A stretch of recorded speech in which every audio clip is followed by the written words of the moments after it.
Bordi i Paqes përfaqëson një qasje të re dhe të ndryshme në trajtimin e konflikteve, krahasuar me mekanizma tradicional, duke synuar ndërtimin e një paqeje të qëndrueshme dhe afatgjatë. Sipas ministres për Europën dhe punët e jashtme Elisa Spiropali, ftesa drejtuar kryeministrit është jo vetëm një nder i madh, por edhe një përgjegjësi shtetërore. Nuk ka dyshim se ftesa e presidentit Amerikës është edhe një vlerësim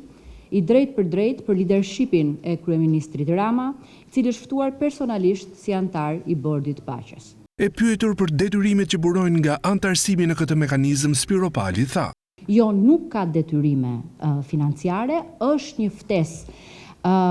nga presidenti Trump, pra e drejt për drejt, nuk ka angazhim